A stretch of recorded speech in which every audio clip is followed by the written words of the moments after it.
Sometimes in life, if you picked out a patch of grass, let's say, that you really want to sit on, and you're finding that when you try and sit on that patch of grass, you're getting a strange needling sensation in your rear end, a prodsome feeling, let's say.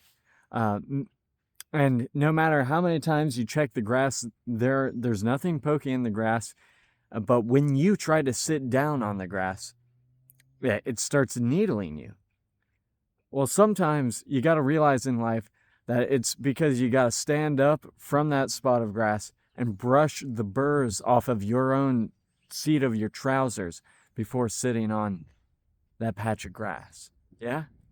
Anyway, that's not an analogy for anything in life. So it's just a practical tip. Like sometimes, like I was just trying to sit down here in some grass, but I had a bunch of prickly burrs on the seat of my pants that I had to knock off before I could sit down. So, yeah, practical life advice, not metaphorical life advice. Anyway, this video. So, yeah, Jesus leads by example. That's a very, sort of uninteresting, a normal thing to say, you would think. Jesus leads by example. Of course he does. He's a perfect man, so if he's going to image perfection, or if he's going to, draw us to perfection and goodness, then he, of course, is going to exemplify that. But no. That's not exactly what we're saying. Jesus leads by example when he shouldn't, when it's unbefitting for him to be doing that. In a sort of, in a sense here, because obviously, Jesus, God, anything he does is befitting. So Jesus gets baptized. Jesus washes the disciples' feet. And, Peter and John the Baptist tell him when he comes to them to do that, that he shouldn't be doing that. And they're right. Why does Jesus need to be baptized? Jesus is God, the creator of the universe. He shouldn't be performing a duty to his friends that servants perform to their masters. Everyone, all the disciples, they call him Lord, Lord. And then they ask some question. So if they're calling him Lord, then they are obviously saying that in the relationship, he should be doing things that a Lord does, and they should be doing things that a servant does. But Jesus leads by example when it's unseemly for him to be doing so, when it's actually a humiliation for him to be doing so.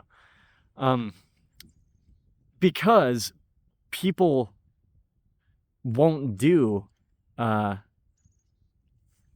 the things that they're supposed to be doing, the things that it befits their station to do. They won't do it, so he has to get down into the weeds and kind of show them,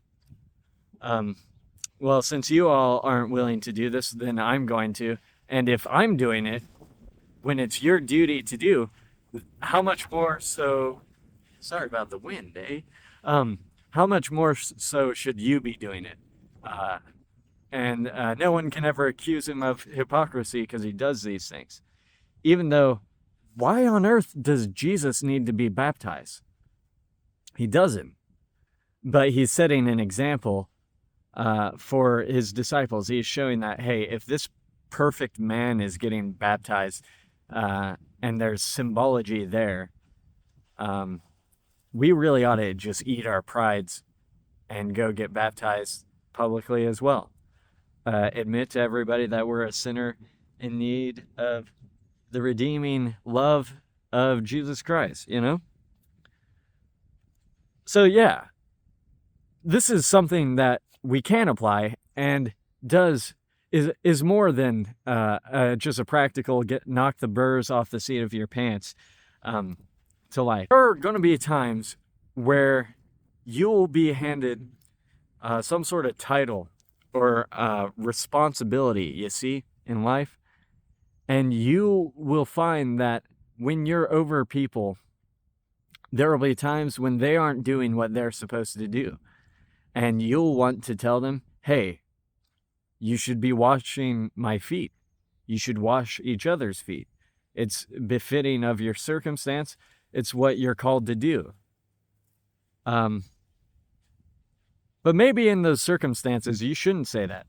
Maybe what you should do is do their job, do what they're supposed to do, and show them that, yeah, while this task is the task of somebody who's less privileged in life or has less responsibilities, it still needs doing. It needs doing to the point that if you aren't going to do it, then I'm going to do it. You know, I think there's a little wisdom for me there, because I'm not a perfect man.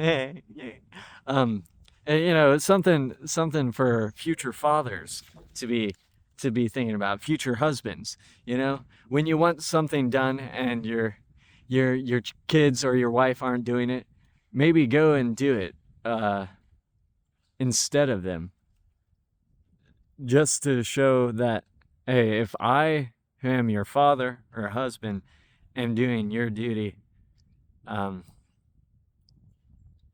then there's no shame, there's no humiliation in you doing it. Now, yeah, God came down and dwelt among men, and then showed them that, hey, these things that you're supposed to be doing, since you aren't going to do them, I guess I will. And then hopefully you learn from that you should be washing each other's feet and stuff like that. So I feel like I'm belaboring this point a little long, but there's more I want to say, so bear with me. Christ's life was a life of humiliation, from conception to birth to death, and even after resurrection. It wasn't like, boom, he's resurrected and he's glorified in every way. No, it's boom, he's resurrected and he's glorified, and then he's meeting with the same 12 randos that he picked up inside upper rooms of houses and things where they're hiding out. He isn't glorified and immediately he's like, aha, I was born in a manger and now you're going to give me the throne. No, even in his glorification, there's still earthly humiliation. There's him not getting the recognition that he deserves as God. Anyway, so his life is a life of humiliation, and he never shies away from that. He's always doing these socially just like things that would, make your neck kind of prickle and your face redden and stuff. Going into the temple, throwing things about, telling his disciples, "Get behind me, Satan," doing all these things that are like, they're not socially okay to be doing. They're kind of humiliating, but he has to do them because nobody else will. He has to. Even though it's not his place, his disciples should be calling each other out.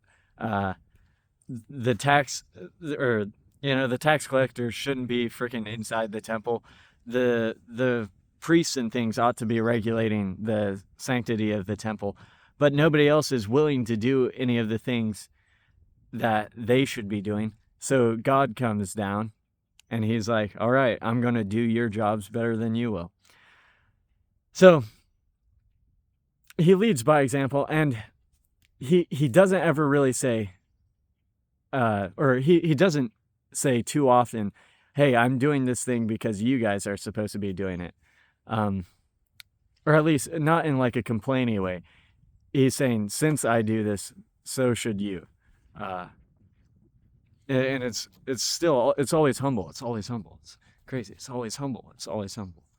The only time that foot washing is mentioned with Jesus, I think, aside from him washing 12 people's nasty little feetsies, is when the lady washes his feet with her tears and anoints them with a costly perfume. But it's never once mentioned that any of the disciples ever did it to him. Even after Jesus washes their feet and gives them the lesson, even right there when he's like, hey, so do this to each other. Do any of them wash his feet? We don't hear. So be that kind of leader. Lead by humiliating example. Go out and do the things that it isn't your station to do because nobody else is going to do. And I'm not preaching to the choir here. I'm admonishing myself here. So, the grand takeaway of this video is a really groundbreaking thought. It's like, be like Jesus, you know? He's a good person to model yourself after. Yeah, real groundbreaking thought here. Anyway, I hope you're able to glean something that wasn't too astoundingly trite and platitudinic from this. Anyway, yeah, be like Jesus, friend.